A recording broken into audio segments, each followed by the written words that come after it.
기원전 6세기 히말라야 상이슬.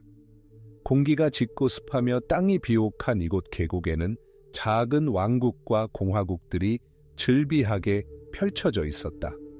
고대 신앙이 깃든 세상, 브라만, 전사, 상인들의 세상이었다. 하지만 익숙한 의식의 베일 아래에서는 이미 영적인 갈증이 싹트고 있었다.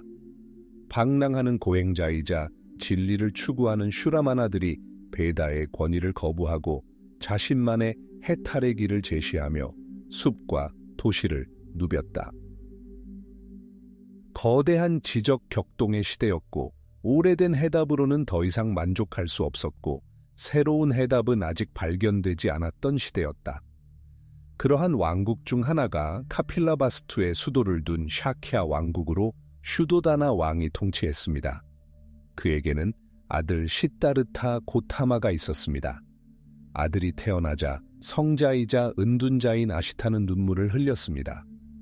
슬픔 때문이 아니라 비통한 기쁨 때문이었습니다.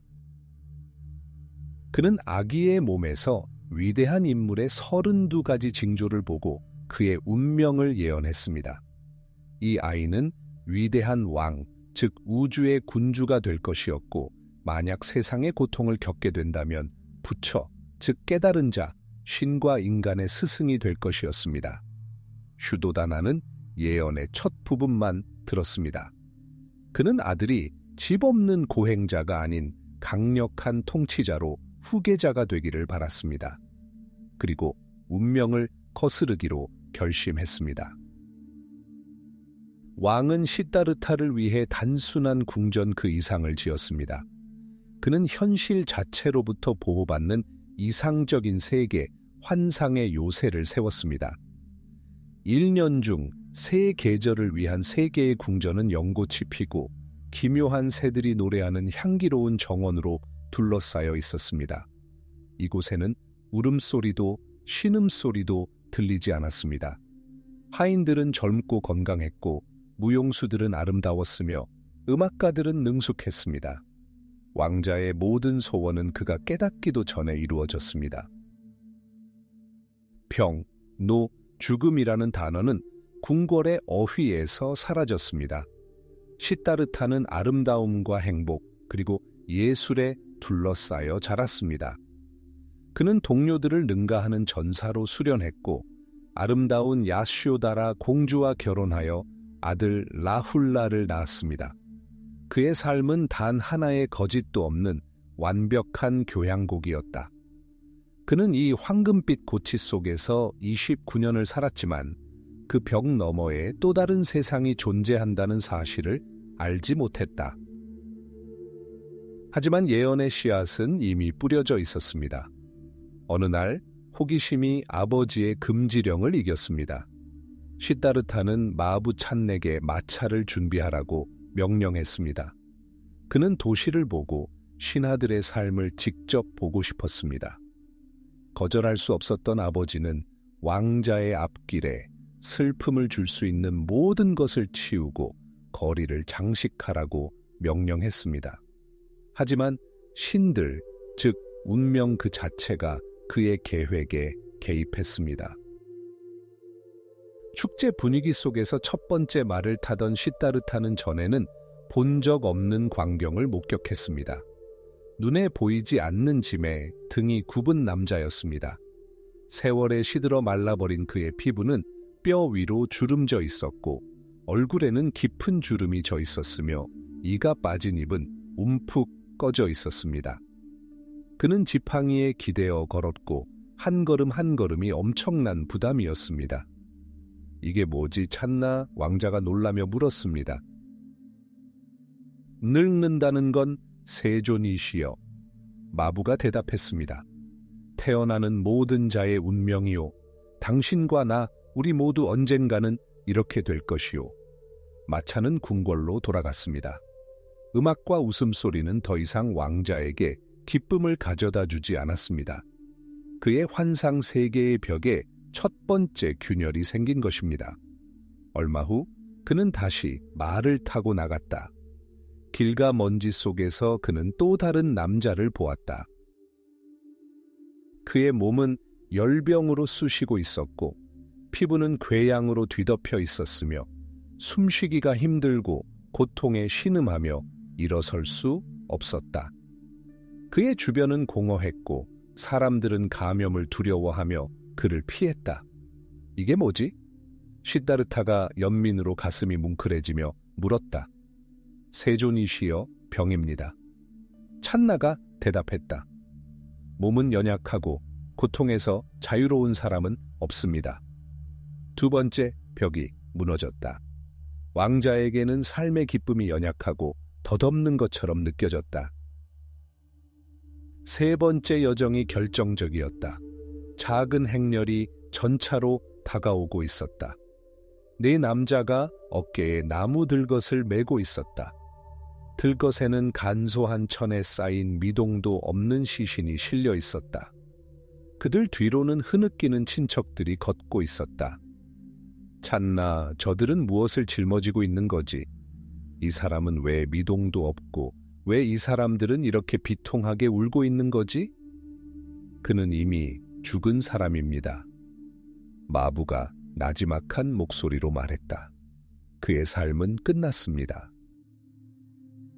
이제 그의 몸은 불에 타 재로 변할 것입니다. 이것이 모든 삶의 끝입니다. 아무도 죽음을 피할 수 없습니다. 그 순간 시다르타는 인간 운명의 깊은 의미를 깨달았다. 탄생은 필연적으로 늙음과 병, 그리고 결국 죽음으로 이어진다.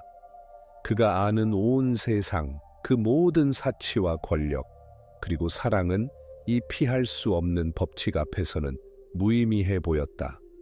하지만 네 번째 만남이 있었다. 절망이 아닌 희망을 가져다 주었다.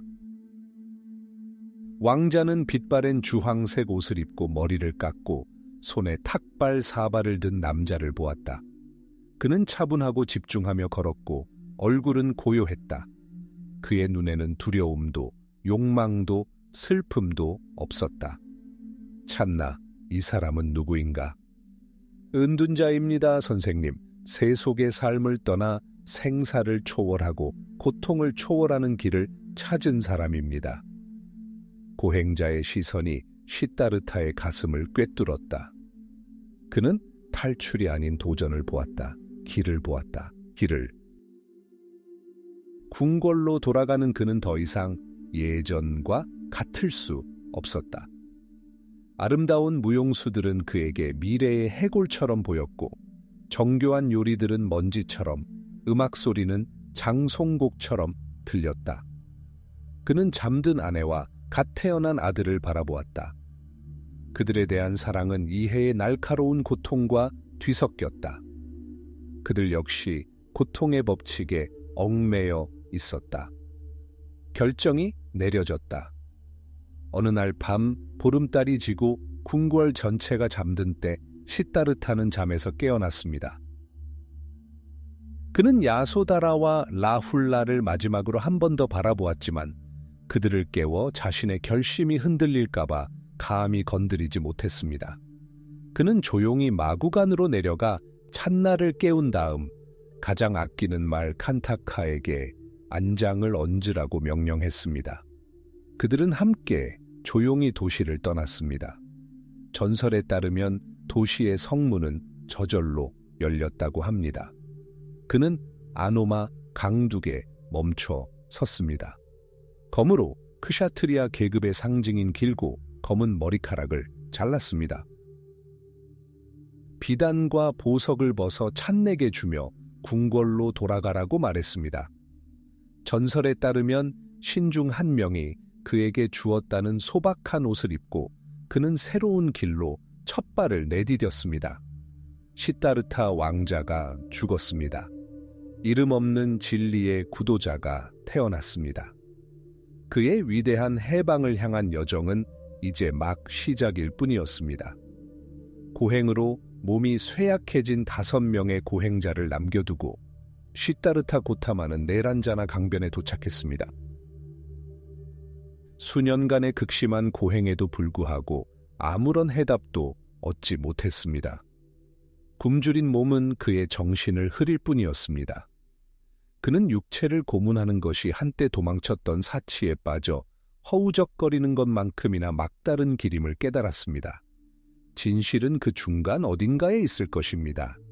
마을 소녀가 준 죽 한 그릇을 받아들자 그는 다시 힘을 얻었습니다. 이 단순한 행동은 단순히 허기를 달래는 것 이상이었습니다. 그것은 과거와의 단절이자 새로운 길, 중도, 종다오를 받아들이는 것이었습니다.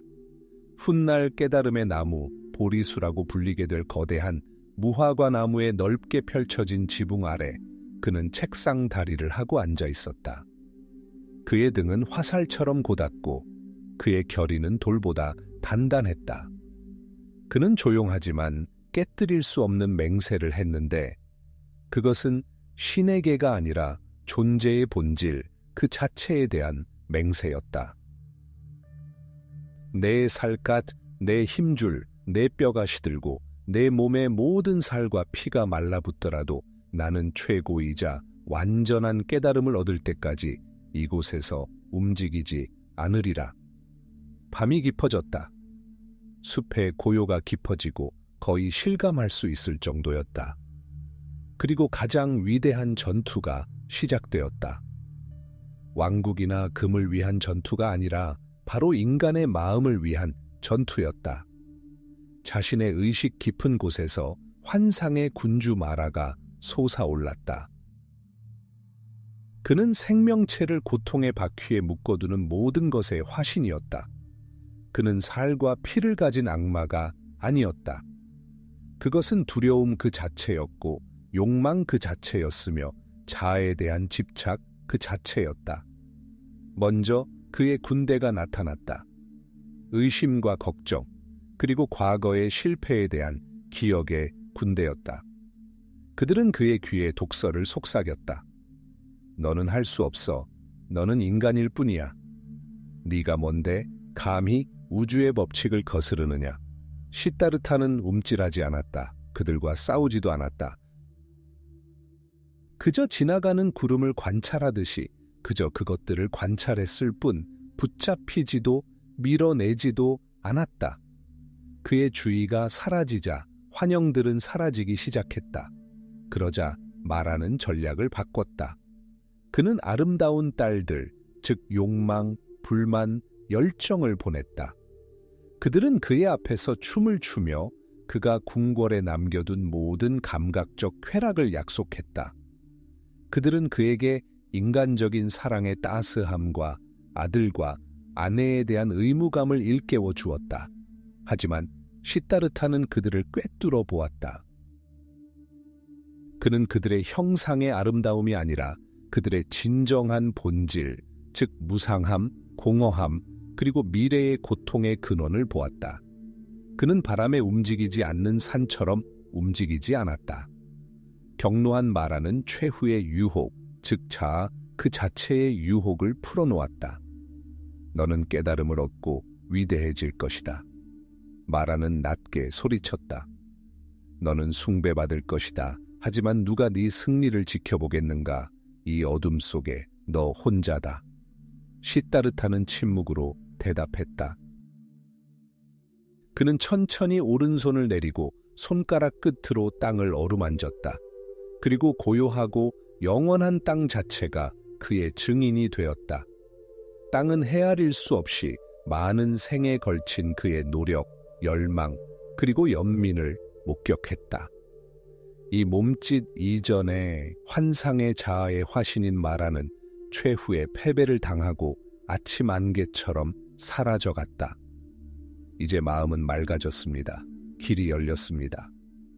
시타르타는 의식의 바닷속으로 점점 더 깊이 빠져들었습니다. 먼저 그는 자신의 전생이 끝없는 두루마리처럼 눈앞에 펼쳐지는 것을 보았습니다. 그는 자신을 동물, 신, 거지, 왕, 남자, 여자로 보았습니다. 그는 한 생의 모든 행동, 말, 생각이 어떻게 다음 생의 조건을 가차없이 형성하는지 보았습니다. 그러자 그의 시야가 넓어졌습니다. 그는 이 동일한 인과응보, 즉 카르마의 법칙이 모든 세상의 모든 생명체에게 작용하는 것을 보았습니다. 그는 그들이 태어나고 고통받고 죽고 다시 태어나는 것을 보았습니다. 마치 맹인이 빙빙 돌듯 갈증과 무지에 영원히 쫓기는 것을 보았습니다. 그리고 그의 마음은 끝없는 자비로 가득 찼습니다.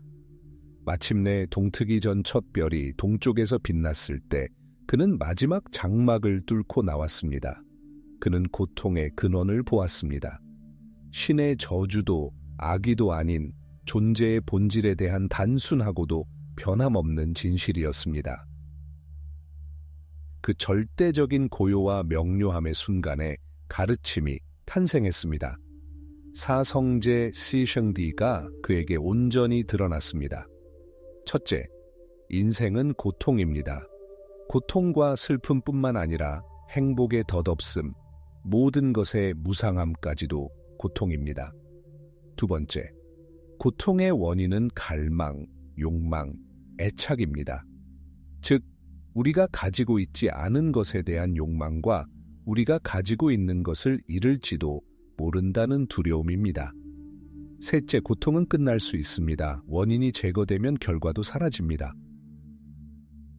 완전한 평화와 자유의 상태, 즉 열반이 있습니다. 넷째, 고통의 소멸에 이르는 길이 있습니다.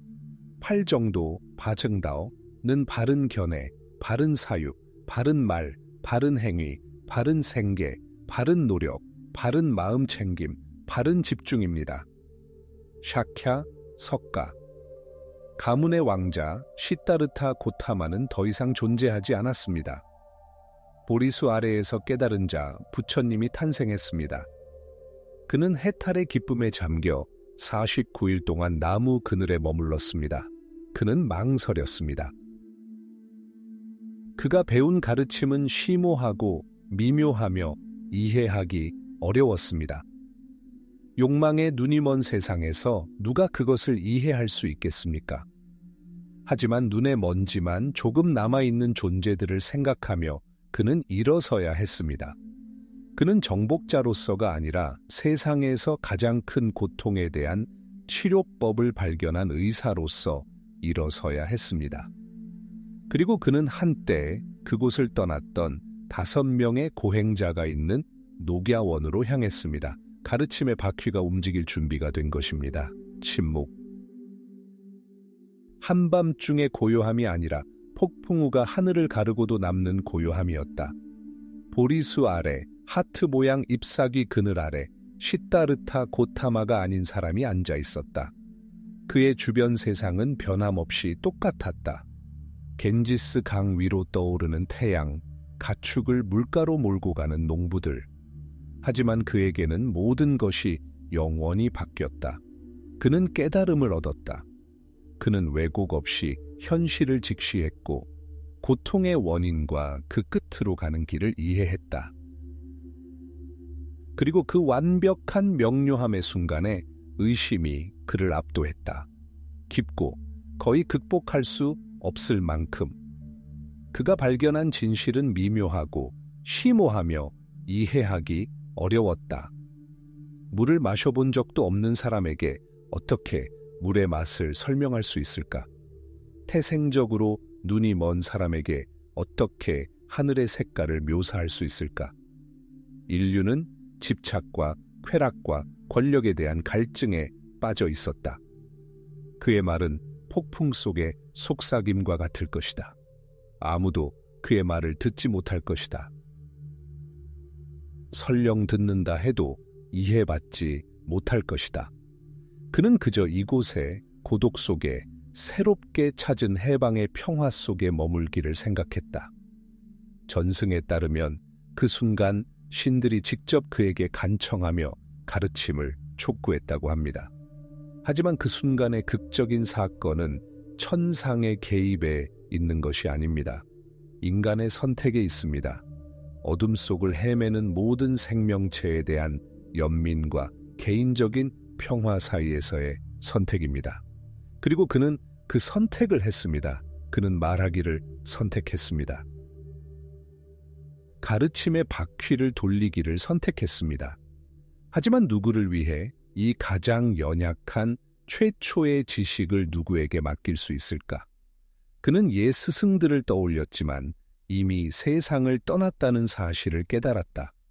그리고 그의 생각은 그의 고행 여정에서 가장 오랫동안 함께했던 이들에게로 향했다.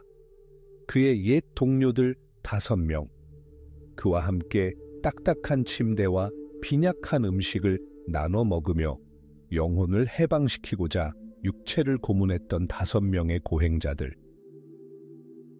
그들이 그가 극심한 자기 고문을 포기했을 때 그들은 그를 배신자, 사치로 돌아간 배교자로 간주하며 그를 버렸다. 비록 이 사치는 단지 밥 한 그릇일 뿐이었지만 그들은 멀리 바라낫이 근처 사르나트의 사슴 공원에 있었습니다. 그는 길을 나섰습니다. 햇볕에 그을린 겐지스 계곡을 건너며 여러 날을 걸었습니다. 인도 도로의 먼지가 그의 맨발을 뒤덮었습니다. 그는 통찰력과 결의 외에는 아무것도 지니고 있지 않았습니다. 5명의 고행자가 멀리서 그를 보았다. 길을 따라 그들에게 다가오는 모습은 낯이 익었다. 보시오. 그들 중 한 명이 말했다. 배교자 고타마가 온다오. 그는 투쟁을 포기하고 과도함에 몸을 맡겼다오. 우리 합의하자. 그에게 인사하지 말자. 그가 나타나도 일어서지 말자. 그에게 탁발용 사발이나 발을 씻을 물을 주지 말자. 옆에 자리를 마련해 주자. 그가 원한다면 앉을 수 있다오. 그들은 자신들이 옳다고 확신했습니다. 그들의 눈에 그는 타락한 인간, 올바른 길에서 벗어난 나약한 존재였습니다.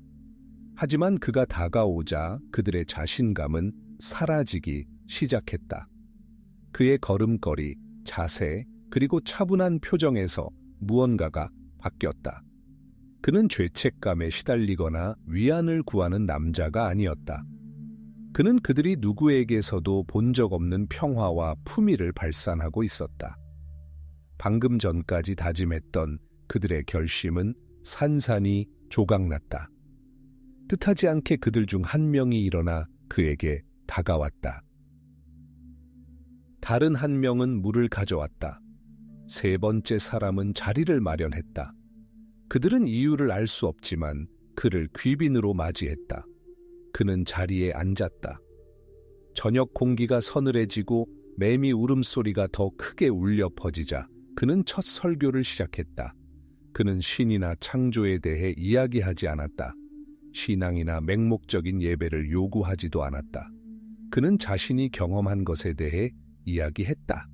그는 피해야 할 2가지 극단에 대해 말했습니다. 첫 번째는 감각적 쾌락의 길이며 저속하고 더 큰 포만감과 고통으로 이어질 뿐입니다. 2번째는 고통스럽고 굴욕적이며 결실 없는 자기 고문의 길입니다. 그는 이 2가지 길을 모두 끝까지 걸어왔고 그 막다른 길을 알고 있었습니다. 그는 중도가 있습니다. 라고 말했습니다. 시야를 열고 지식을 주고 평화와 통찰 그리고 열반으로 이끄는 길이죠. 그런 다음 그는 자신의 가르침의 핵심이 된 4가지 진리를 설명했습니다. 첫째, 우리가 아는 삶은 고통과 불가분의 관계에 있습니다.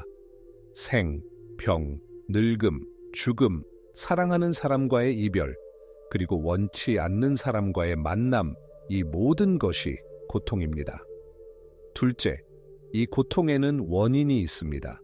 그 원인은 가래, 만족할 줄 모르는 욕망, 존재에 대한 집착, 쾌락에 대한 집착, 관념에 대한 집착입니다. 셋째, 이 고통은 그 원인인 가래를 완전히 근절함으로써 종식될 수 있습니다. 그리고 4번째 진리는 이러한 소멸에 이르는 길, 즉 8정도, 파청다오입니다. 8정도는 정견, 정젠, 정사유, 정시웨이, 정어, 정유, 정업, 정예, 정명, 정밍, 정정진, 정징진, 정산념, 청년, 정정, 청띵으로 구성됩니다. 그건 계시가 아니었습니다. 진단이자 처방이었습니다. 정확하고 명확하고 실용적이었습니다. 그가 말하자 5 고행자는 귀를 기울였다. 그들은 단순한 말 이상의 것을 들었다. 그들은 그 말의 진실을 증명하는 살아있는 증거를 눈앞에서 보았다. 그들 중 가장 연장자인 카운디냐의 눈에 깨달음이 스쳤다. 그는 보고 이해했다. 진실로 생겨나는 모든 것은 사라지기도 한다. 그가 말했다. 바로 그 순간 최초의 승가 생지아가 탄생했습니다. 공동체였습니다. 가르침은 더 이상 한 개인의 소유가 아니었습니다. 그들은 첫 번째 제자를 찾았습니다. 곧 나머지 4명이 뒤따랐습니다. 이제 그들은 6명이 되었습니다. 사르나트의 녹야원에 있는 6명의 깨달은 존재들이었습니다. 가르침의 수레바퀴, 담마 차크라가 움직이기 시작했습니다. 이 조용한 숲 속에서 천천히 거의 알아차리지 못할 정도로 수세기 안에 아시아 전역의 모습을 바꾸고 지구 곳곳을 뒤흔들 움직임이 시작되었습니다. 아직 파괴적인 힘을 얻지는 못했습니다. 지금으로선 이는 한 사람의 목소리로 시작되어 5명의 다른 사람들에게 들린 첫 번째 혁명에 불과했습니다. 하지만 수레바퀴는 이미 돌고 있었습니다. 그리고 멈출 수 없었습니다. 칼린가의 피는 아직 평원에서 마르지 않았지만 칼날이 울리는 소리는 아소카 황제의 귀에 여전히 울려 퍼졌습니다. 10만 명이 전사했습니다. 15만 명이 추방당했습니다. 재처럼 싱그러운 승리였습니다. 무력으로 세상을 정복했던 황제는 이제 자신의 제국을 바라보며 승리가 아닌 헤아릴 수 없는 슬픔을 보았습니다. 그는 어떤 왕의 짐보다 더 무거운 문제에 직면했습니다. 폭력으로 태어났지만 이제는 비폭력에 헌신하는 국가를 어떻게 다스릴 것인가? 이 광활한 제국의 구석구석, 현대 아프가니스탄의 험준한 고개에서부터 벵골의 습한 삼각주까지 그의 의지, 새로운 신앙, 회개를 어떻게 전달할 것인가? 칼로 꿰맨 제국은 기도만으로는 다스릴 수 없었다. 새로운 법이 필요했지만 한 세대 안에 썩어 없어질 연약한 야자나무 잎에 새겨진 법은 필요 없었다. 아소카는 사무국이 아니라 채석장에서 답을 찾았다. 그의 메시지는 풍경 그 자체의 일부가 되라는 것이었다. 영원하고 흔들리지 않는. 그는 자신의 제국을 돌에 새기기로 결심했다. 이렇게 인류 역사상 가장 야심찬 선전 활동 중 하나가 시작되었습니다. 먼지 자욱한 무역로부터 성지 순례지까지 전국 곳곳에서 거울처럼 윤이 나는 사암 기둥들이 솟아오르기 시작했습니다. 어떤 기둥들은 15m 높이로 하늘로 치솟았고 사자, 코끼리, 황소 형상으로 장식되어 있었습니다. 고대의 힘의 상징이었던 이 돌들은 이제 평화를 위해 쓰이고 있습니다. 하지만 이것들은 단순한 기념물이 아니었습니다. 그들은 돌로 만든 설교자들이었습니다. 매끄러운 표면뿐 아니라 큰 바위와 바위 전체에도 조각가들은 황제의 칙령을 새겼습니다. 우리는 이것을 아소카 칙령이라고 부릅니다. 이것은 궁정현자들의 언어, 복잡하고 이해하기 어려운 산스크리트어가 아니었습니다. 아소카는 백성들에게 말했습니다. 그의 칙령은 대부분의 신민들이 사용하는 생생하고 구어체인 프라크리트어로 기록되었고 거의 모든 현대 인도 문자의 조상인 브라흠이 문자로 새겨졌습니다. 그러나 황제의 천재성은 국경에서 드러났습니다. 알렉산더 대왕의 전사들의 후손들이 살았던 북서부 지역에서는 칙령이 그리스어와 아람어로 새겨졌습니다. 아소카는 제국에 자신의 언어를 배우라고 요구하지 않았습니다. 그는 제국의 언어를 직접 구사했습니다. 이 돌들을 지나가는 모든 여행자, 모든 상인, 모든 관리는 통치자의 뜻을 읽고 이해할 수 있었습니다.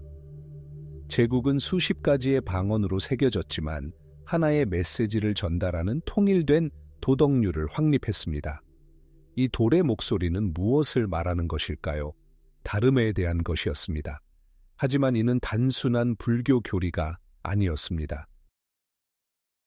아소카는 브라만, 자이나교, 그리고 다른 신앙을 가진 모든 신자들이 받아들일 수 있는 보편적 윤리, 즉 일련의 규칙을 설파했습니다. 무엇보다도 그것은 아힘사, 즉 비폭력이었습니다. 칙령은 왕실 주방에서 동물을 도살하는 것을 엄격히 제한했습니다. 피의 희생은 금지되었습니다. 그러나 아소카는 더 나아가 사람뿐만 아니라 동물을 위한 병원도 건설했습니다. 그는 길가에 그늘을 드리우는 나무를 심고 사람과 짐승 모두의 이동을 편리하게 하기 위해 우물을 파도록 명령했습니다. 다음은 존중입니다. 부모, 스승, 연장자에 대한 존중입니다. 그리고 당시에는 전례가 없었던 모든 종교에 대한 존중입니다. 가장 유명한 칙령 중 하나인 제14차 대바위 담마 칙령은 자신의 신앙을 찬양하면서 다른 신앙을 폄하하는 자들은 사실상 자신의 신앙을 해치는 것일 뿐이라고 선언했습니다. 아소카는 다른 신앙을 관용했을 뿐만 아니라 아지비카 고행자들에게 석구를 허락하고 브라망 요도들을 후원하는 등 적극적으로 지원했습니다. 그의 제국은 불교 국가가 아니라 자비와 관용의 원칙이 법으로 제정된 국가였습니다. 이 칙령은 단순한 선언이 아니었습니다. 통치의 도구였습니다. 다르마 마하마트라, 디하르마 마하마트라탄라고 불리는 전문 관리들이 전국을 돌며 칙령 집행을 감독하고 분쟁을 해결하고 국민들에게 정의로운 삶의 원칙을 설명했습니다. 이는 도덕을 위해 봉사하는 관료 체제였습니다. 이렇게 아소카는 두 번째 정복을 완수했습니다. 첫 번째는 피의 대가로 땅을 정복한 것이었고 두 번째는 끌과 돌로 이룬 마음의 정복이었습니다. 그는 자신의 개인적인 비극과 영적인 통찰을 국가 정책으로 승화시켰습니다.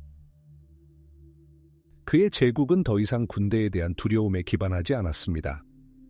2500년이 지난 오늘날에도 여전히 그의 유산을 조용히 지키는 바위와 기둥에 새겨진 사상에 기반을 두었습니다.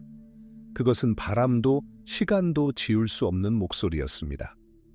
진정한 승리는 적의 파괴가 아니라 적대감 그 자체의 종식에 있음을 이해했던 황제의 목소리였습니다.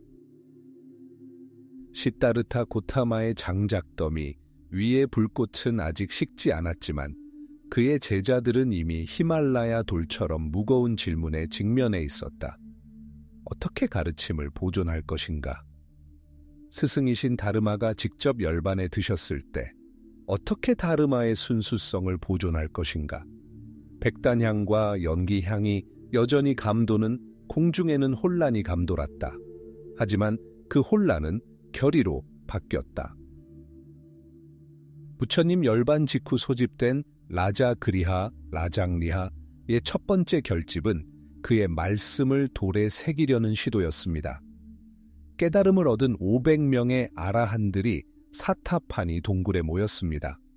그곳에서 경이로운 기억력을 가진 충실한 제자 아난다는 부처님의 모든 설법을 한 단어도 빠짐없이 낭송했습니다. 저는 이렇게 들었습니다. 라는 구절 하나하나는 신의를 맹세하는 서원이었고 모든 경전은 진리의 각인이었습니다. 승려 우팔리는 승가 공동체의 규칙인 율창을 똑같이 정확하게 설명했습니다. 마치 토대가 놓인 듯 했습니다. 강하고 흔들리지 않았습니다. 공동체, 즉 승가는 하나 되었고 공통의 슬픔과 공동의 목표로 굳건해졌습니다. 하지만 시간은 위대한 용매입니다. 가장 단단한 돌조차도 닳게 합니다. 한 세기가 흘렀습니다. 여러 세대가 오고 갔습니다. 겐지스 계곡 곳곳에 수도원들이 생겨났습니다. 그리고 불변할 것 같았던 것들이 삶의 압력에 굴복하기 시작했습니다. 번화한 도시 바이샬리에 균열이 생기기 시작했습니다. 형이상학적 차원이 아니라 세속적이고 거의 일상적인 문제들을 놓고 논쟁이 벌어졌습니다. 10점. 승려들은 뿔 모양의 그릇에 소금을 저장할 수 있는가? 전고 이후에 식사를 할 수 있는가? 호화로운 양탄자를 사용할 수 있는가? 그리고 가장 시급한 질문은 금과 은을 시주해도 되는가였습니다. 일부 승려, 특히 서구 지역 승려들에게 이는 가르침의 보존과 확산의 필수적인 현실에 대한 정당한 양보였습니다. 하지만 옛 질서의 수호자인 다른 승려들에게는 이는 배신, 즉 부처님의 계율에서 벗어난 행위였습니다. 이 논쟁은 제2차 불교 결집으로 절정에 달했습니다. 700명의 승려가 모여 10가지 사항을 해결했습니다. 그리고 표결 결과는 갈렸습니다. 엄격한 규칙을 고수하는 대다수는 이러한 혁신을 비난했습니다.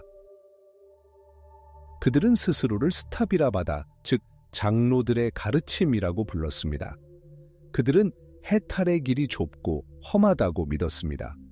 세상을 완전히 버리고 엄격한 규율을 지키고 부처가 직접 정한 규칙을 철저히 준수해야 했습니다. 그들의 이상은 아라한, 즉 스스로의 엄청난 노력으로 윤회의 사슬을 끊고 열반에 이르는 완벽한 성자였습니다. 그는 스스로를 구제합니다. 이것이 선택받은 소수를 위한 길이었습니다. 고독한 자의 길, 가파른 절벽 위로 올라가는 길. 하지만 공회에서 소수에 속했던 사람들은 스스로를 패배자로 여기지 않았습니다. 그들은 이를 패배가 아니라 새로운 길의 시작으로 여겼습니다. 그들은 스스로를 대승원 다생유엔, 즉 대승원 다생유엔이라 불렀습니다. 그들은 가르침의 정신이 그 글자보다 더 중요하다고 믿었습니다. 부처님의 자비는 무한하므로 해탈의 길은 소수의 고행자들만의 전유물이 될 수 없다고 믿었습니다. 그 길은 모두에게 열려 있어야 합니다. 열려. 제가자, 상인, 여성, 그리고 이 세상에서 고통받는 모든 존재에게 말입니다. 바이샬리에서 뿌려진 이 씨앗에서 새롭고 장엄한 불교 분파가 성장하기 시작했습니다. 이 분파는 스스로를 대승다챙, 즉 마하야나라고 불렀습니다. 이 이름은 단순한 아름다운 이미지가 아니었습니다. 그것은 선언이었습니다. 한 사람뿐 아니라 수많은 중생을 구원으로 인도할 만큼 큰 승가였습니다. 이와 대조적으로 그들은 장로들의 가르침을 소승셔오챙, 즉 히나야나라고 불렀습니다. 물론 이 이름은 논쟁적이고 심지어 경멸적인 것이었으며 장로들의 길을 따르는 사람들조차 결코 받아들이지 않았습니다. 그들의 전통은 테라바다라는 이름으로 우리에게 전해졌습니다. 바로 그 장로들의 가르침입니다. 하지만 이 새롭고 위대한 길의 본질은 무엇이었을까요? 대승불교는 세상에 새로운 이상을 제시했습니다. 자기 구원을 추구하는 아라한 대신 보살이 그 중심에 섰습니다. 이미 열반의 문턱에 서 있는 깨달은 존재, 윤회의 족쇄를 벗어던질 준비가 되어 있었지만 스스로 궁극적인 해탈을 거부했습니다. 모든 생명체에 대한 무한한 연민으로 그는 고통의 이 세상에 돌아오기를 맹세합니다. 거듭거듭 마지막 생명, 마지막 풀잎 하나까지 깨달음을 얻을 때까지 태어나고 죽기를 반복합니다. 그것은 지적이고 영적인 폭발이었습니다. 새로운 경전들이 등장했고 대승불교 추종자들은 이를 부처님의 비밀 가르침이라고 주장하며 이를 들을 준비가 된 사람들을 위해 의도된 것이라고 했습니다. 지혜의 완성인 바냐바라밀다 경전은 공콩, 이라는 놀라운 개념을 드러냈습니다. 어떤 사물이나 현상도 독립적이고 영원한 존재를 갖지 않는다는 생각입니다. 모든 것은 서로 연결되어 있으며 꿈이나 물에 비친 달처럼 환상일 뿐입니다. 서기 2세기경에 살았던 위대한 철학자 나가르주나는 바로 이러한 토대 위에서 두각을 나타냈습니다. 그는 이러한 사상을 체계화하여 중도, 종다오, 인중도학파를 창시했고 그의 논리는 다이아몬드처럼 날카로워 어떤 교리도 꿰뚫어 버렸습니다. 이렇게 대분열이 일어났습니다. 피비린내, 나는 전쟁도 폭력적인 전쟁도 아니었습니다. 군대의 충돌이 아니라 길이 갈라진 것이었습니다.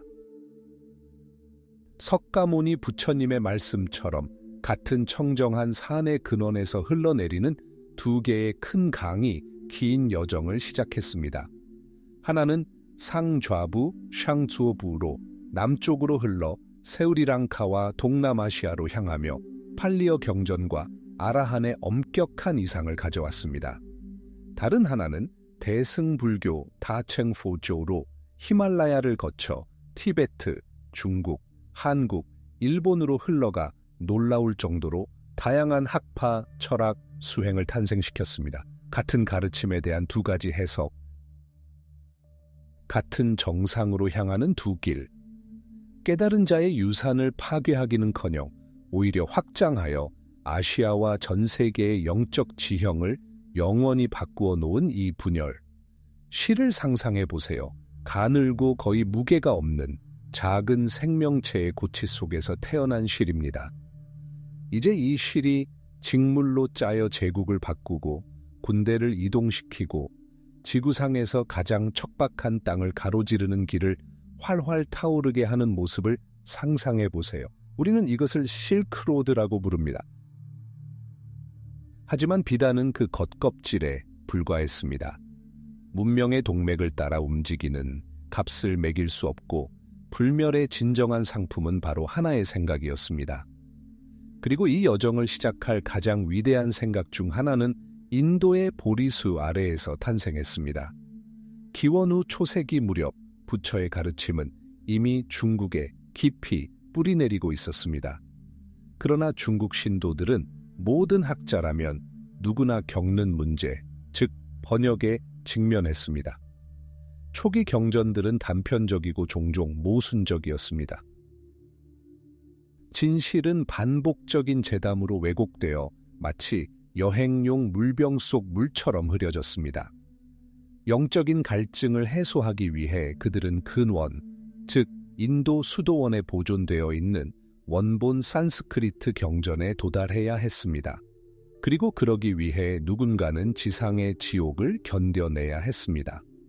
699년 황제의 출국 금지령을 어기고 현장이라는 젊은 승려가 당나라의 수도 장안을 몰래 떠났습니다.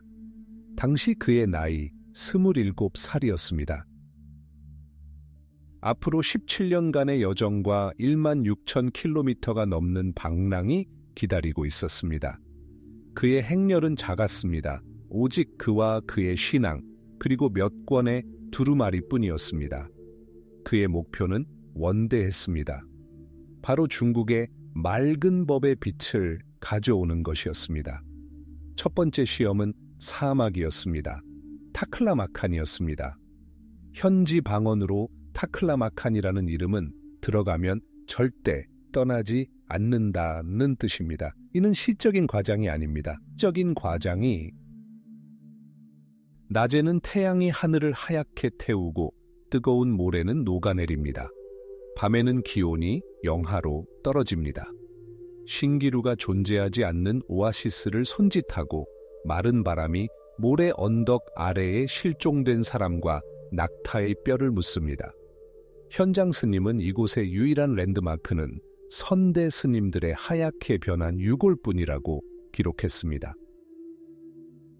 그는 기적적으로 살아남은 작은 오아시스에서 또 다른 오아시스로 걸어갔고 그곳에서 불교 승려인 그는 투르크 전사, 소그드 상인, 마니교 설교자들의 의심, 어린 시선을 받았습니다.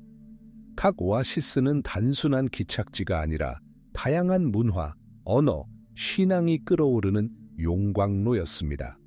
사막을 건너자 그는 텐산 산맥과 파미르 산맥을 마주쳤다.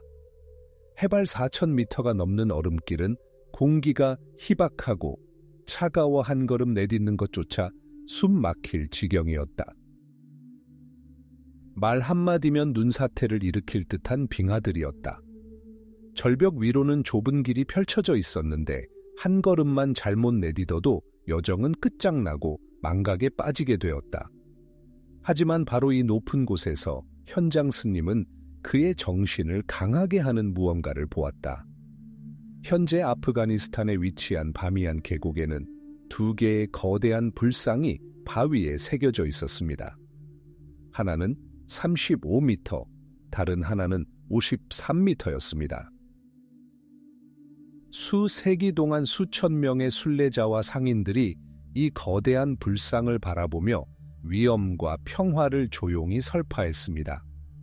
이 불상들은 가르침이 이미 그보다 앞서 이 길을 걸었다는 죽은 돌을 영감의 원천으로 변화시킬 수 있다는 것을 보여주는 가시적인 증거였습니다. 거의 1400년 후인 2001년에 이 불상들은 파괴되었습니다. 하지만 고독한 승려에게 이 불상들은 그가 올바른 길을 가고 있음을 알려주는 등대였습니다.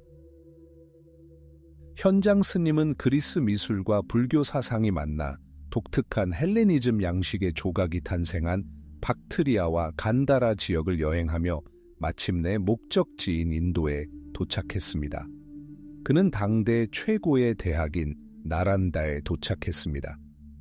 이곳은 단순한 사원이 아니라 거대한 학술 도시였으며 9,000명의 승려들이 불교 교리뿐만 아니라 논리학, 의학, 천문학, 수학까지 공부했습니다. 수십만 권의 사본이 보관된 이곳 도서관에서 현장 스님은 수년간 지식을 탐욕스럽게 흡수했습니다. 그의 귀한 여정 역시 위험천만했다. 하지만 이제 그는 단순한 탐구자가 아니었다. 그는 수호자였다. 그의 대상은 비단이나 향신료가 아니라 가장 위대한 보물, 즉 지혜를 실어 나르고 있었다. 스무필의 말에는 657권의 산스크리트어 사본이 실려 있었다. 그는 중국의 지성과 정신 세계를 영원히 바꿀 도서관 전체를 짊어지고 있었다. 현장 법사가 장안으로 돌아왔을 때 그를 떠나지 못하게 했던 바로 그 황제가 그를 영웅으로 맞이했습니다. 승려이자 여행가였던 현장법은 남은 생애를 자신이 가져온 경전들을 번역하는 데 바쳤습니다. 그의 업적은 중국 불교 학파 전체의 토대가 되었습니다.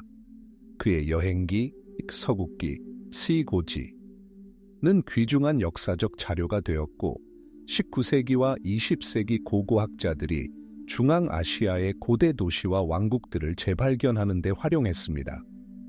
우리가 실크로드라고 부르는 비단길은 돌로만 포장된 것이 아니라 인간 정신의 힘으로 포장되었습니다. 그 길은 재화뿐만 아니라 운명까지도 실어 나르고 있었습니다. 그리고 몇 권의 진실을 얻기 위해 사막과 산, 그리고 황제의 험난한 길을 헤쳐나간 한 승려의 이야기는 문명을 하나로 묶는 가장 강력한 끄는 비단이 아니라 지식에 대한 끝없는 갈증임을 증명합니다. 6세기 무렵 중국에서 불교는 더 이상 낯선 호기심의 대상이 아니었습니다. 천재 티엔디의 땅에 깊이 뿌리내린 불교였습니다. 수백 개의 사원이 산비탈을 장식했고 수천 명의 승려들이 경전을 번역하고 교리의 미묘한 차이를 토론하며 지혜의 도서관을 건설했습니다. 황제들은 불교의 가르침을 후원하며 이를 구원으로 가는 길일 뿐만 아니라 권력 유지의 수단으로 여겼습니다. 불교는 의식, 공덕, 그리고 경전의 종교로 자리 잡았습니다.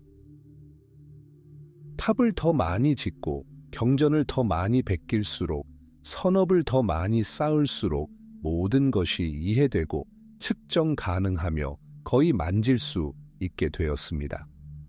그리하여 이 윤이 나는 교리와 금박을 입힌 탑의 세계에 전혀 다른 형태의 인물이 등장합니다. 전설에 따르면 그는 인도에서 바다를 건너왔다고 합니다. 날카로운 푸른 눈과 헝클어진 수염을 가진 노인으로 그의 이름은 달마였습니다. 그는 붓다의 계승서열에서 28번째 조사였습니다. 그는 새로운 경전을 가져오지 않았고 새로운 의식을 제안하지도 않았습니다. 오직 자신과 고요한 마음만을 지녔습니다. 성현의 소식이 남양의 수도에 전해졌고 당대 불교의 열렬한 후원자였던 무제는 그를 만나고 싶어 했습니다. 만남은 비단의 반짝임과 궁궐 바닥에 시원한 옥빛이 감도는 옥좌의 방에서 이루어졌습니다. 자신의 공적에 자부심을 느낀 황제는 달맥에 말했습니다. 그는 자신이 가르침을 전파하기 위해 행한 모든 일들을 이야기했습니다. 그가 건립한 사원, 그가 의뢰한 불상, 그가 후원한 경전 번역 등을 말입니다. 그리고 그는 중요한 질문을 던졌습니다. 이 모든 것으로 제가 어떤 공덕을 얻었습니까? 달마의 대답은 맑은 하늘의 천둥 소리처럼 들렸다. 그는 공덕이 없구나 라고 말했다. 조정은 얼어붙었다. 황제는 그처럼 대담한 대답에 어안이 벙벙하여 이해할 수 없었다. 어떻게 이럴 수 있을까? 그의 모든 신앙, 모든 행위, 모든 것이 공덕을 쌓는다는 생각 위에 세워졌는데 황제는 다시 물었다. 그렇다면 성스러운 가르침의 가장 높은 진리는 무엇입니까? 달마는 더욱 불가사의하게 대답했다. 콩콩, 신성한 것은 아무것도 없습니다. 이것은 단순한 다툼이 아니었습니다. 두 우주의 충돌이었습니다. 무제에게 불교는 외적인 행위였습니다. 달맥에는 내적인 상태였습니다. 한 사람에게는 축적이었고 다른 한 사람에게는 완전한 해탈이었습니다. 오해받고 배척당한 달마는 궁궐을 떠났습니다. 전설에 따르면 그는 갈대 한 그루에 서서 장대한 양쯔강을 건너 북쪽 위나라 땅으로 향했다고 합니다. 그의 여정은 숭산 기슭, 숲 그늘 속에 자리 잡은 젊은 소림사가 있는 곳에서 끝났습니다. 하지만 그곳에서도 그는 가르치거나 설교하지 않았습니다. 그는 산비탈 동굴로 들어가 벽을 마주보고 앉아 명상에 몰두했습니다. 그는 9년 동안 그곳에 머물렀습니다. 새들이 동굴 입구에 둥지를 틀고 겨울에는 눈으로 뒤덮이고 여름에는 비가 돌을 씻어내는 동안 9년 동안 침묵을 지켰습니다. 그는 바깥을 보지 않았습니다. 그는 안을 들여다보았습니다. 동굴 벽은 그의 마음을 비추는 거울이 되었습니다. 이 수행, 벽을 들여다보는 비관, 이 그의 가르침의 핵심이 되었습니다. 진리를 찾는 사람들이 찾아왔지만 그는 침묵을 지켰습니다. 그중 한 명이 해거 후이주라는 학식 있는 승려였습니다. 그는 밤낮으로 동굴 곁에 서서 가르침을 구했습니다. 어느 날 밤 폭설이 내렸습니다. 해거는 허리까지 쌓였지만 꼼짝도 하지 않았습니다. 새벽이 되어 달마, 첸마가 마침내 침묵을 깨고 눈 속에 서서 무엇을 찾고 있느냐고 물었습니다. 해거는 눈물을 흘리며 제 마음이 불안합니다.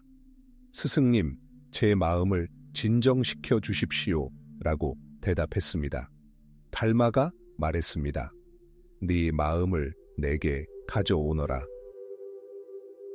내가 고요하게 하리라. 해가는 오랫동안 자기 안에서 불안한 이 마음을 찾아 헤맸습니다. 마치 자신이 붙잡고 집으로 가져갈 수 있는 별개의 무언가처럼. 마침내 절망에 빠진 그는 말했습니다. 내 마음을 찾았지만 찾을 수가 없구나. 그리고 달마는 모든 것의 열쇠가 되는 말을 했습니다. 자, 내가 이미 네 마음을 고요하게 하였구나. 그 순간 후이케는 모든 것을 깨달았습니다. 마음은 실체가 아닙니다. 불안은 대상이 아닙니다. 그것은 단지 과정일 뿐이며 우리가 집착하는 환상일 뿐입니다. 전설에 따르면 후이케는 자신의 결의를 증명하기 위해 왼손을 잘라 스승 앞에 놓았는데 하얀 눈 위에 붉은 피가 피어올랐다고 합니다. 이렇게 전승이 이루어졌다고 합니다. 말이나 글을 통해서가 아니라 마음에서 마음으로 전승되었다고 합니다. 이것이 바로 선찬이었다. 산스크리트어 디아나 티자나의 중국어 발음으로 관조, 명상을 뜻한다. 경전을 넘어 직접 전수하는 가르침이었다. 모든 생명체 안에 이미 불성이 깃들어 있다고 가르쳤다. 책이나 금상진샹에서 찾을 필요가 없다. 오직 내면 자신의 의식의 고요함 속으로 들여다보기만 하면 된다. 중국 실용주의와 직설주의의 용은 인도 지혜의 연곶과 만났다. 그리고 이 만남에서 완전히 새로운 것이 탄생했다. 수천 페이지를 암기할 필요 없이 인간 존재의 충만함을 요구하는 가르침이었다. 도다오에 대해 읽지 마라. 도다오가 되라. 깨달음에 대해 말하지 마라. 지금 여기에서 경험하라. 소림사 근처 동굴에 수염난 낯선 사람이 심은 이 작은 새싹은 장대한 나무로 자라 극동 전역으로 뻗어나가 일본에서는 선찬으로 알려지게 될 것이다. 쇠와 비단, 카타나의 차가운 강철과 명상 매트의 단순함, 겉보기의 정반대인 이 두 이미지는 중세 일본에서 하나로 합쳐져 분리할 수 없는 완벽한 조화를 이루었습니다. 인류 역사상 가장 놀라운 문화적 융합 중 하나를 만들어냈는데 바로 선찬의 빛으로 밝혀진 무사의 길입니다. 13세기 일본의 공기는 전기가 흐르는 듯했습니다. 교토 천황의 권위는 그림자처럼 드리워졌고 진정한 권력은 가마쿠라의 군정, 즉 막부에 있었습니다. 나라는 사무라이 혹은 무사라고 불리는 직업 무사 계급에 의해 통치되었습니다. 그들의 삶은 소박하고 고단했습니다. 주군에 대한 충성심, 검술 실력, 그리고 죽음이 끊임없이 가까이 있다는 사실로 그들의 가치를 평가했습니다. 복잡한 의식과 화려한 의례, 그리고 끝없는 경전을 다루는 옛 불교 학파는 너무 멀고 귀족적인 것처럼 보였습니다. 언제든 죽을 수 있는 전세계 철학이 필요했던 것은 내세가 아니라 바로 이 순간을 위한 것이었습니다. 일격을 맞기 전의 순결을 위해서였습니다. 바로 그때 대륙 중국에서 새로운 형태의 불교가 일본에 전해졌습니다. 바로 선종, 찬송이었습니다. 선종 추종자들은 깨달음은 경전을 읽거나 기도하는 것이 아니라 개인적인 체험, 명상, 그리고 엄격한 자기 수양을 통해 이루어진다라고 주장했습니다. 선종은 어떤 해답도 제시하지 않았습니다. 오히려 방법을 제시했습니다. 신에 대한 믿음을 요구하지 않고 자신의 내면, 즉 공허한 마음을 들여다볼 것을 요구했습니다. 사무라이에게 이는 일종의 계시였습니다. 선찬의 수행은 군사훈련과도 같았습니다. 명상에 필요한 집중력은 전투에 필요한 집중력과 같았습니다. 무엇보다도 선은 무하유 앞에서도 두려움을 모르는 마음을 가르쳐 주었습니다. 죽음은 끝이 아니라 계절의 변화처럼 자연스러운 영원한 흐름의 일부일 뿐입니다. 이 진실을 받아들인 전사는 무적이 되었습니다. 적의 칼날이 아니라 궁극적인 적, 바로 자신의 두려움의 말입니다. 검과 정신의 이 새로운 동맹은 1974년과 1981년에 불의시험을 거쳤습니다. 전례 없는 함대가 일본 해안에 나타났습니다. 칭기즈칸의 손자 쿠빌라이 칸의 깃발 아래 수만 명의 몽골, 중국, 한국 전사들이 섬들을 정복하기 위해 도착했습니다. 일본의 통치자 호조 도키무네는 독실한 선종, 신도였습니다. 조국을 지구상에서 멸망시킬 수 있는 위협에 직면했지만 그는 당황하지 않았습니다. 그는 자신의 영적 스승에게 의지했습니다. 스승의 대답은 간단했습니다.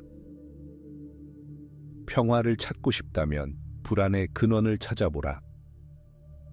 전설에 따르면 한 몽골 병사가 엥가쿠지 절에 돌입하여 부코 스님의 머리 위로 칼을 치켜들었을 때 그는 조금도 움찔하지 않았다고 합니다.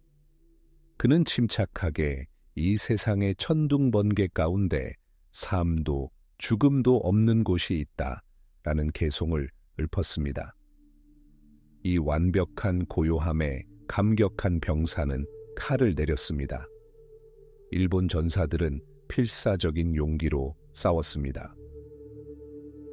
신풍, 가미카제, 그리고 침략 함대를 흩어지게 한 태풍의 도움을 2번이나 받았지만 선수행을 통해 단련된 내면의 강인함이 그들을 버틸 수 있게 했습니다.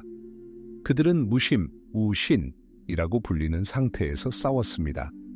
문자 그대로 무심, 우신을 의미합니다. 이는 어리석음이 아닙니다. 바람 없는 날의 호수 표면처럼 모든 것을 비추면서도 아무것도 숨기지 않는 마음입니다. 전투에서 이는 두려움이나 의심, 지금 당장 공격하겠다는 생각을 할 시간이 없음을 의미했습니다.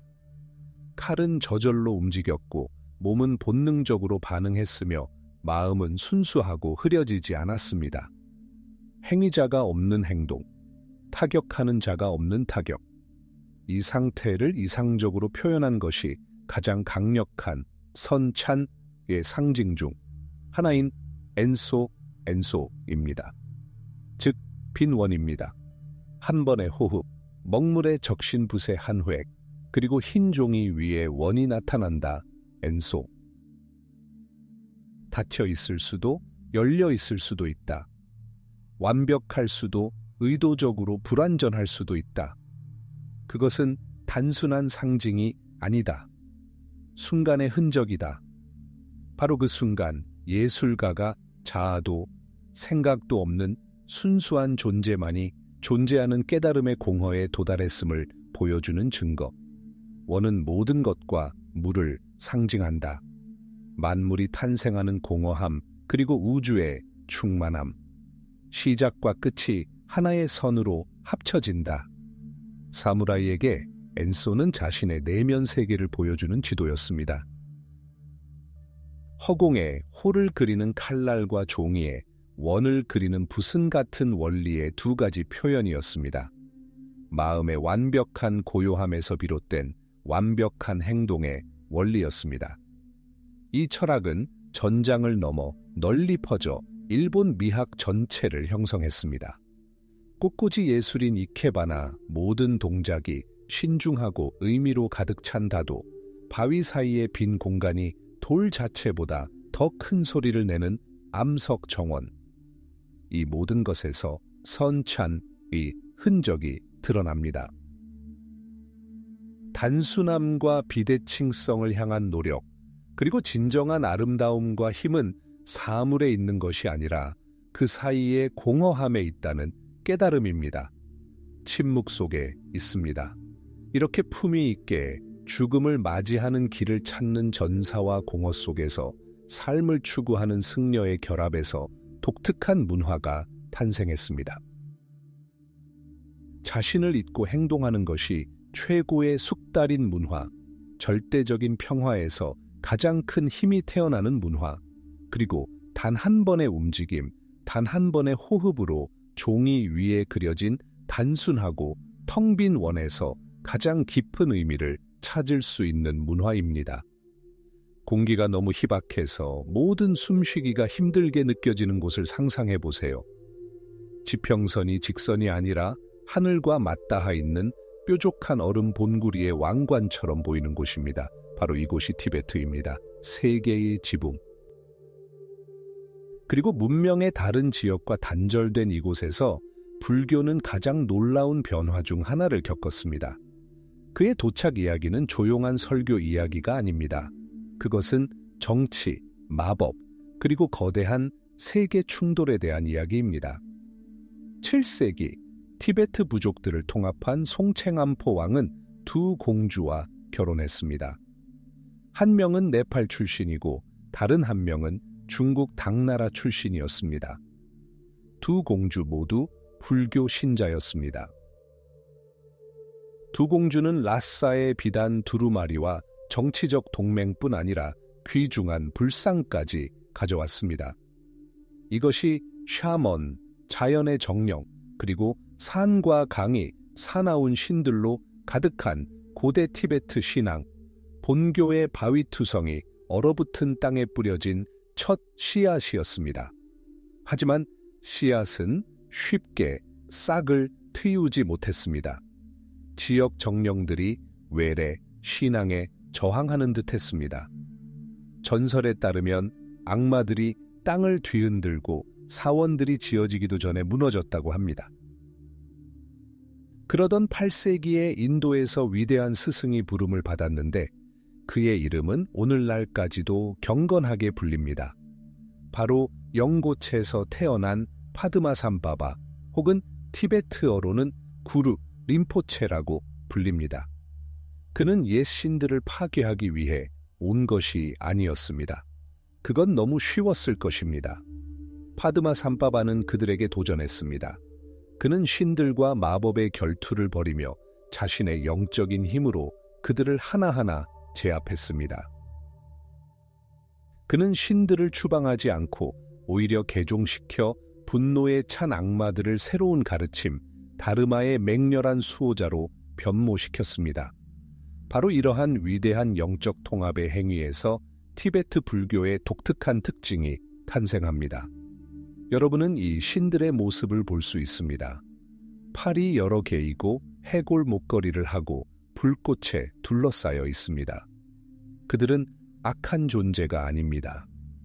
깨달음을 위해 활용되는 현실 그 자체의 불굴의 에너지입니다. 에너지로부터 도망치는 것이 아니라 에너지를 활용하는 이 생각은 티베트 전통의 이름인 다이아몬드 수레인 바즈라야나의 핵심입니다. 다른 불교의 수행 방식은 해탈에 이르는 길고 점진적인 길을 제시하는 반면 바즈라야나는 마치 번개처럼 빠르고 위험한 길입니다. 탄트라라고 알려진 비밀스러운 가르침을 활용합니다.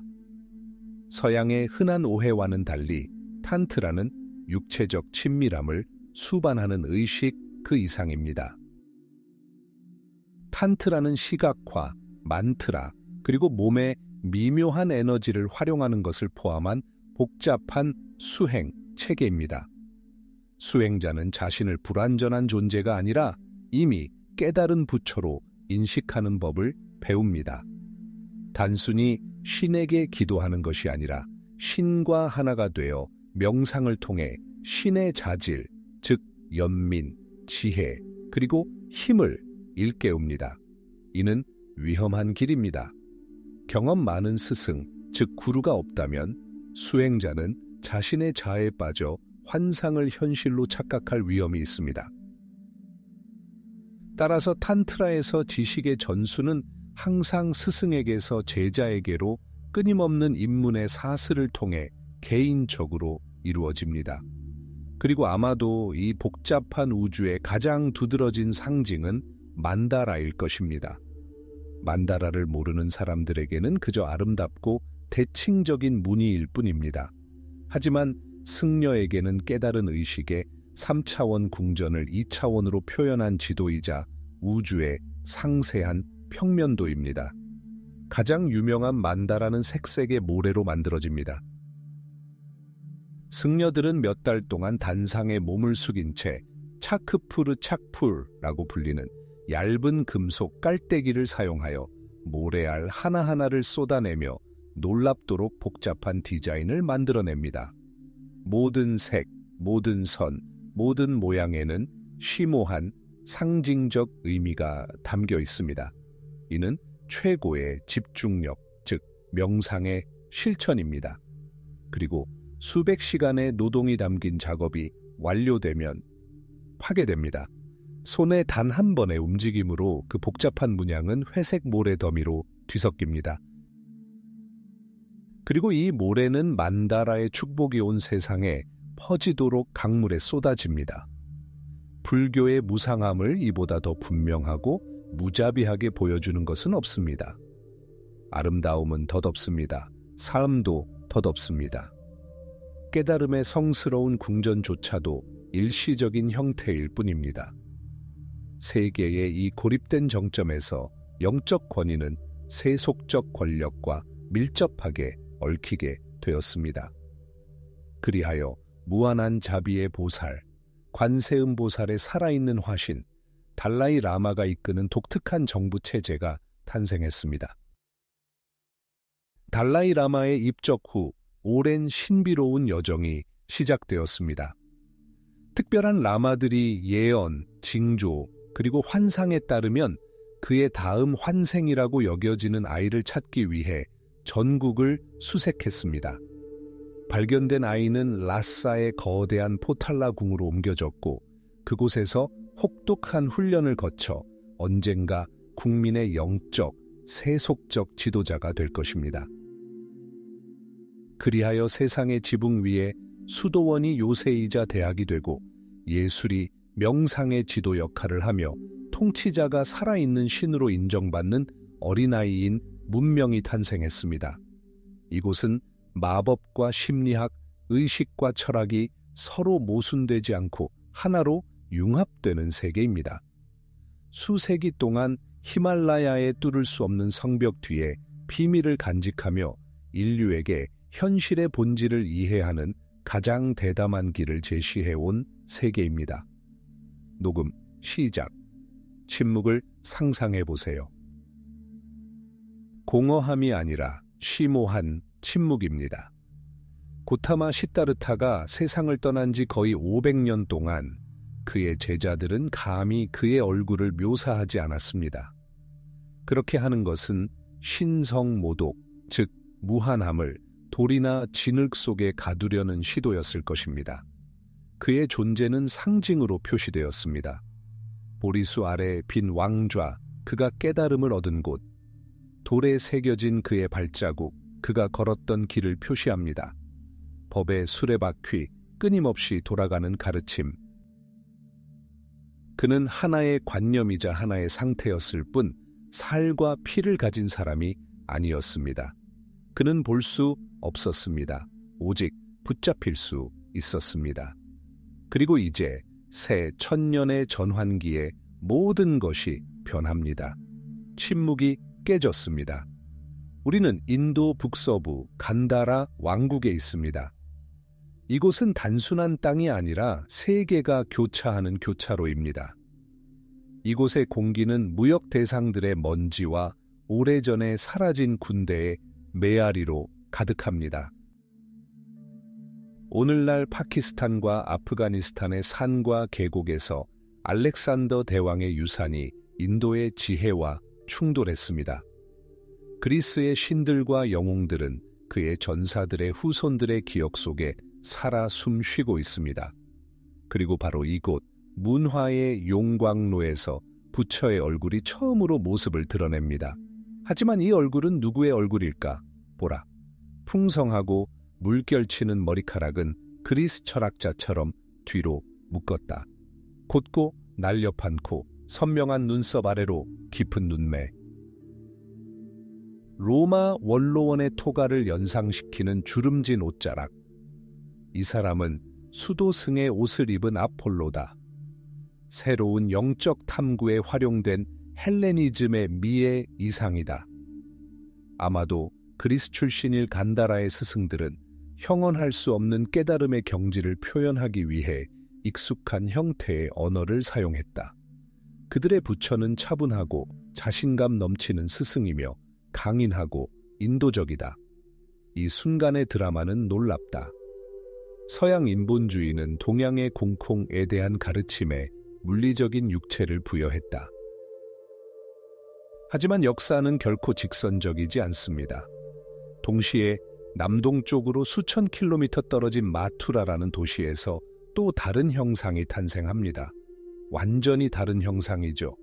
그리스 신이 아닙니다. 거대한 인도의 야크샤, 자연의 정령입니다. 넓은 어깨, 강인한 상체, 뜬 눈, 그리고 은은하고 세속적인 미소. 그의 옷은 최고급 천으로 만들어져 그의 강인한 몸을 간신히 가립니다. 간다라 부처가 철학자라면 마투라 부처는 활력과 에너지, 프라나로 가득 찬 영혼의 왕입니다. 같은 질문에 대한 두 가지 다른 답, 서로 다른 근원에서 흘러나와 하나로 합쳐질 운명을 가진 두 강, 그리고 그들은 하나로 합쳐집니다. 굽타 제국의 황금기였던 서기 4세기와 5세기에 인도 예술은 절정에 달했습니다. 사르나트와 마투라의 거장들은 두 양식의 장점을 모두 활용했습니다. 간다라의 그리스적 조화는 인도의 영적 에너지와 융합했습니다. 이렇게 하여 고전적이고 정형화된 이미지가 탄생했습니다. 지금 그를 보라, 그의 얼굴은 완벽하다. 기쁨도 슬픔도 드러내지 않는다. 감정을 초월한 평화를 전한다. 그의 눈은 아래로 향하고 시선은 내면, 의식의 깊은 곳을 향한다. 그의 입술은 미묘하고 불가사의한 미소를 짓고 있다. 진실을 깨닫고 고통에서 벗어난 자의 미소다. 그의 몸은 완벽한 비율을 자랑하지만 세속적인 관능은 없다. 그의 옷은 젖은 천처럼 몸에 달라붙어 그의 형체를 가리는 것이 아니라 오히려 영적으로 만든다. 그는 더 이상 인간도 올림푸스의 신도 아니다. 그는 돌에 굳어진 열반의 시각적 공식이다. 완벽한 균형. 이 모습은 하나의 기준점이 될 것이다. 실크로드를 따라 대상, 투이샹을 이끌고 배를 탄 상인들을 태우고 그는 아시아를 횡단하는 여정을 시작할 것이다. 그리고 우리는 여기 또 다른 세상에 있습니다. 12세기 캄보디아에 뚫고 들어갈 수 없는 정글 한가운데 이곳의 공기는 습하고 무겁고 새들의 울음소리가 승려들의 단조로운 불경소리와 뒤섞입니다. 위대한 크메르 제국은 주요 사원인 앙코르톰을 건설하고 있으며 그 중심에는 경이로운 석조 사원인 바이온이 있습니다. 그리고 이곳에서 부처의 얼굴이 가장 장엄한 변형을 겪습니다. 수십, 수백 개의 석탑에서 거대한 얼굴들이 당신을 내려다보고 있습니다. 각 탑에는 4개의 얼굴이 4개의 기본 방위를 향하고 있습니다. 눈은 감겨 있지만 모든 것을 보고 있습니다. 입술에는 굽타 석상처럼 신비롭고 전지전능한 미소가 남아 있습니다. 하지만 이 부처는 평범한 부처가 아닙니다. 무한한 자비의 화신, 관세음보살입니다. 그리고 가장 놀라운 것은 이 얼굴들이 사원의 창시자, 자야바르만 7세의 초상을 닮았다는 것입니다. 신왕. 이것이 바로 종합의 정점이다. 깨달은 자의 얼굴은 통치자의 얼굴이 되었고 그의 자비는 이 거인들의 시선처럼 제국 전역으로 뻗어나간다. 그는 단순히 통치하는 것이 아니라 돌보며 단순히 건설하는 것이 아니라 구원한다. 바이온의 석상들은 정치적 선언이자 영적인 계시이다. 그들은 논, 마을, 궁궐, 그리고 오두막을 바라보며 미소로 보호와 평화를 약속하는 침묵의 수호자들이다. 승려의 가사를 입은 아폴로에서부터 밀림 한가운데서 신성한 왕의 모습에 이르기까지 부처의 모습이 걸어온 길은 가르침 그 자체의 길입니다. 그것은 돌에 새겨진 불변의 교리가 아니었습니다. 전 세계를 여행하며 모든 민족의 문화, 예술, 그리고 희망을 흡수하여 그들에게 얼굴을, 그 고유한 깨달음의 얼굴을 부여한 살아있는 사상이었습니다. 녹음 종료. 보리수 아래 밝혀진 등불은 초초 500년 넘게 인도에서 타올랐습니다. 황제와 은둔자, 상인과 농민의 길을 밝혀주었습니다. 그 불꽃은 아시아의 위대한 지성들을 키워냈고 수도원을 세상이 본 적 없는 대학으로 탈바꿈시켰습니다. 하지만 연료가 공급되지 않으면 불은 영원히 타지 않습니다. 서기 2000년이 시작될 무렵 고향에서 법의 등불은 꺼지기 시작했습니다. 갑작스러운 돌풍이 아니었다. 길고 느린 질식의 과정이었다. 한때 수도원의 홀을 가득 채웠던 격렬한 논쟁은 침묵에 잠겼다. 중관파와 유가차라 학파에서 극도로 복잡해진 불교 철학은 소수 지식인 집단의 전유물이 되었다.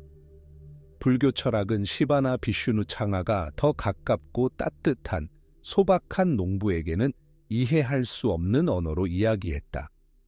힌두교는 불교를 무력으로 대체하지 않았다. 그저 사람들의 마음을 되찾았을 뿐이다.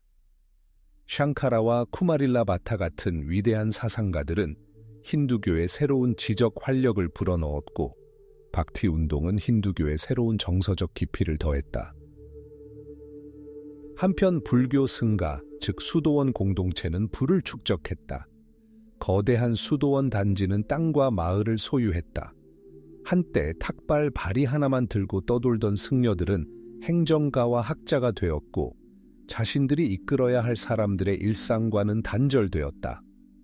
관대한 후원자였던 굽타 제국은 무너져 먼지가 되었습니다. 새로운 왕조와 새로운 라자 왕들이 권력을 잡으면서 조상들의 고대 신들에게 점점 더 관심을 돌렸습니다. 사원에 공급되던 금의 흐름은 말라버렸습니다. 왕의 지원 없이 거대한 비하라, 사찰들은 마치 좌초된 거대한 배처럼 움직이지 못하고 취약한 상태로 남았습니다.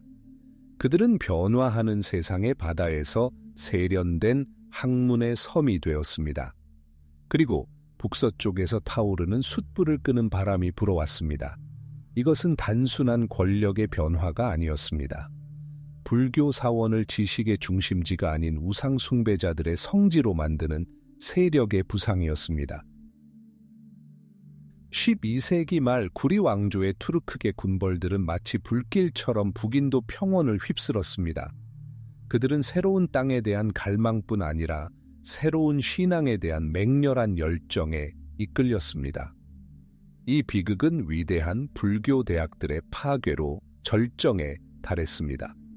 나란다를 상상해 보십시오. 단순한 사원이 아니라 지혜의 도시였습니다. 아시아 전역에서 온 9,000명의 승려와 2,000명의 스승이 논리학, 의학, 천문학, 철학을 공부했습니다. 그곳의 도서관, 다르마간자, 디하르마간자, 즉 진리의 보고는 3개의 다층 건물을 차지하고 있었으며 800년 이상 수집된 수십만 권의 사본과 귀중한 두루마리를 보관하고 있었습니다. 1202년경 군사 지도자 무함마드 바크티야르 할지가 지휘하는 소규모 부대가 날란다 성벽에 접근했습니다. 페르시아 역사가 미나지 시라즈는 정복자들이 수도원을 대머리 브라만들이 지키는 요새로 오인했다고 기록했습니다. 그들은 수도원 안으로 돌격했고 학살이 이어졌습니다. 아직 무기를 들지 않은 승려들은 그 자리에서 살해당했습니다. 그들은 보물을 수색했지만 책만 발견했습니다. 그리고 도서관에 불을 질렀습니다. 불타는 사본에서 나오는 연기가 석 달 동안 폐허 위에 떠 있었다고 합니다. 불길은 단순히 야자나무 잎과 종이만 태운 것이 아니었습니다. 경전, 나가르주나의 논리학에 대한 논문, 그리고 다른 어디에도 존재하지 않았던 의학 서적들까지 모두 태워버렸습니다. 온 우주의 사상, 1000년에 걸친 지적 탐구가 잿더미로 변했습니다. 비크라마 실라와 오단타프리 같은 다른 중심지들도 같은 운명을 맞았습니다. 이는 단순한 학살이 아니었습니다. 문명 전체의 뇌엽 절제술이었습니다. 불교의 지적 심장이 찢겨 나갔습니다. 살아남은 소수는 도망쳤습니다. 그들은 구할 수 있는 것만 가져갔습니다. 기억 속 가르침의 파편들과 몇 안 되는 두루마리들 말입니다. 그들은 눈 덮인 히말라야 고갯길을 건너 네팔과 티베트로 향했습니다. 그들은 꺼져가는 등불의 빛을 새로운 땅으로 가져갔고 그곳에서 그 빛은 다시금 활기를 띠게 될 운명이었습니다. 한편 부처님의 탄생지인 인도에는 정적이 감돌았습니다. 북적이는 사원들은 사라지고 새까맣게 탄 돌들만 남아 천천히 정글에 잠겼습니다. 한때 하얗게 빛나던 스투파들은 이제 이끼와 망각으로 뒤덮였습니다. 온 세상에 해탈을 가져다 주기 위해 이곳에서 탄생한 가르침은 그 요람을 거의 완전히 버리고 갔습니다. 겐지스강 너머 수백만 명의 마음속에서 안식처를 찾는 집 없는 방랑자가 되었습니다. 고향을 잃은 불교는 온 세상을 찾았습니다. 2500년 전 보리수 그늘 아래 한 남자가 앉아 영원한 고통의 질문에 대한 답을 찾고자 했습니다. 그의 여정은 내면에 있었고 그의 실험실은 바로 그 자신의 의식이었습니다. 그는 석조 사원이나 제국을 남기지 않았습니다. 오직 하나의 길만 남겼습니다. 스승에서 제자에게 전해지고 수도원 방에서 속삭이고 야자나무 잎에 새겨지고 히말라야의 눈 덮인 고갯길을 건너고 전쟁의 불길을 견뎌낸 길이었습니다. 이제 시간을 빨리 감아봅시다. 19세기 말 1893년 시카고의 공기는 석탄 연기와 녹은 강철 냄새로 가득합니다.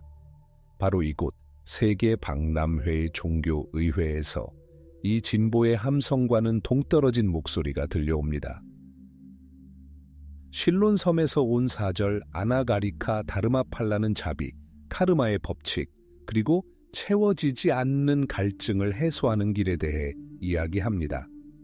도금 시대에 도취된 대부분의 미국인들에게 그의 말은 그저 이국적인 호기심에 불과합니다.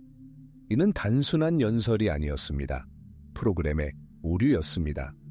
거대 산업 도시의 심장부에서 들려오는 고대 가르침의 첫 메아리였습니다. 수십 년이 흐릅니다. 메아리는 더욱 커집니다. 이제 그 메아리는 강의실이 아니라 샌프란시스코의 연기, 자욱한 커피숍에서 울려 퍼집니다.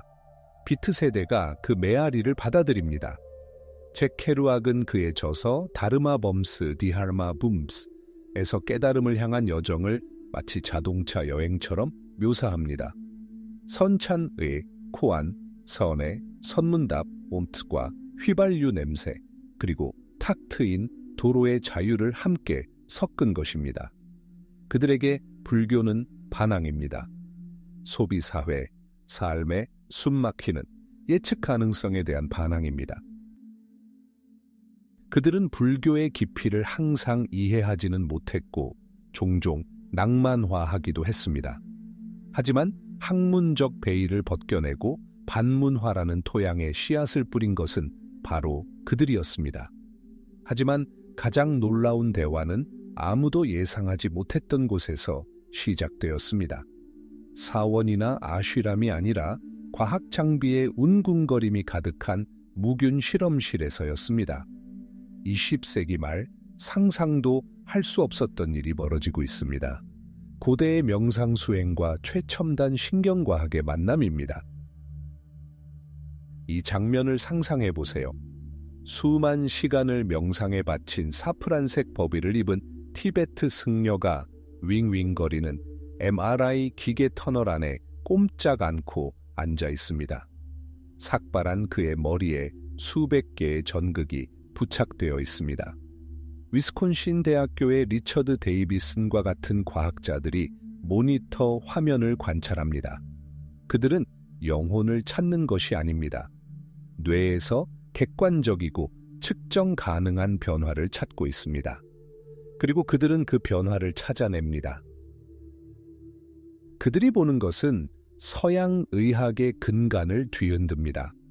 명상가들은 긍정적인 감정과 행복과 관련된 영역인 좌측 전전두엽 피질에서 전례 없는 활동을 보였습니다. 그들의 뇌는 강력한 감마파를 생성하는데 이는 수만 개의 뉴런이 놀라울 정도로 동시에 활동함을 나타냅니다. 이는 깊은 마음 챙김과 연민의 상태를 나타내는 신경 신호입니다. 삼마의 사마티와 자의 메타의 상태를 묘사한 고대 문헌들은 갑자기 전기 자극이라는 언어로 물리적으로 입증되었습니다. 신경 가소성은 근육처럼 뇌도 훈련으로 변화한다는 것이 증명되었습니다. 정신수련입니다. 이 모임은 혁명을 일으켰습니다. 1979년 불교도가 아닌 생물학자 존 카바찌는 명상의 핵심 원리를 세속적인 용도로 변형했습니다. 그는 마음 챙김 기반 스트레스 감소 프로그램을 개발했습니다. 일반적인 미국 병원의 모든 환자가 이용할 수 있는 8주간의 훈련이었습니다. 의식이나 교리는 없었습니다. 오직 기법만 있었습니다. 호흡, 신체 감각, 생각의 흐름을 관찰하는 기법이었습니다. 그리고 그 효과는 컸습니다. 오늘날 마음 챙김으로 알려진 이 수행법은 기업에서는 생산성 향상을 위해, 군대에서는 외상 후 스트레스 장애를 극복하기 위해, 학교에서는 집중력 향상을 위해 활용되고 있습니다. 고대의 길은 전 세계로 퍼져나갔습니다. 더 이상 긴 순례를 필요로 하지 않습니다. 스마트폰 앱을 통해 이용할 수 있습니다. 열반보다는 불안 완화와 개인적 효율성 향상을 약속합니다. 그리고 바로 여기에 우리 시대의 핵심 역설이 있습니다. 욕망으로부터 자신을 해방하기 위해 만들어진 가르침이 자기 개발 시장에서 상품이 되었습니다. 이는 고대의 지혜가 수백만 명에게 전달될 수 있도록 한 훌륭한 적응일까요? 아니면 그 심오한 본질을 희석시킨 미묘한 모독일까요? 이 질문에 대한 답은 아직 정해지지 않았습니다. 우리는 놀라운 갈림길에 서 있습니다. 2500년 전 나무 아래 고요함 속에서 시작된 의식 이해의 길은 오늘날 실험실의 분주함 속에서도 계속되고 있습니다. 뉴런과 열반, 뇌의 지도와 마음의 지도. 과학은 불교를 증명하지 않았습니다. 단지 관상가들이 항상 알고 있던 것을 설명하는 새로운 언어를 제공했을 뿐입니다. 즉, 우리 자신을 바꿈으로써 세상을 바꿀 수 있다는 것입니다. 인도 무화과나무 그늘 아래 던져진 질문은 변하지 않았습니다. 도구는 변했습니다. 그리고 이제 21세기에 작동하는 뇌에 빛나는 이미지를 들여다보며 인류는 내면에서 똑같은 위대한 여정을 계속합니다.